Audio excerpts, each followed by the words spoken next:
Ang value gyud sa to ang topic karon is prayer. Ampo kita. Kay ang Ginoo malipay gyud siya pag-ampo ta. Pero wala ito, mga kita pasaylo kung naatay nagitay sa no? So, malipay ang Ginoo kung masigit ang pangayo. Oh. Pero ay mo sige pangayo sa tao kaya ang tao mapulaan yun. Kaya madugay ang tao may naanapon no.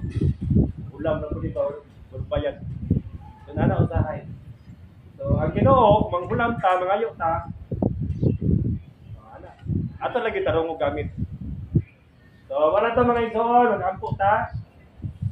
Dalay God ug mahigugmaon niya Dios, daghang salamat kaayo sa mga pulong nga among diskutan karon, may kalabot sa mga pag-ampo.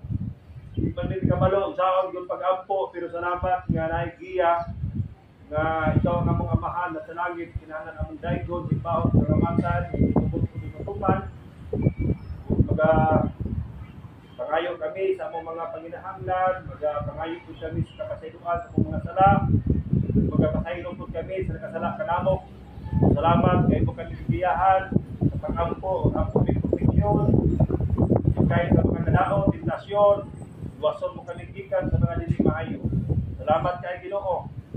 Lord, tabagi kami nga magminampuhon kami sa tanang panahon. Saluha kami sa mga kapakyasan, sa kulangon, sa pagsalig, usay magdadali mi, nalimot ang ampo.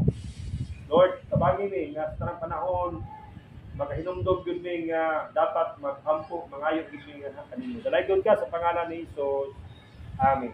Salamat.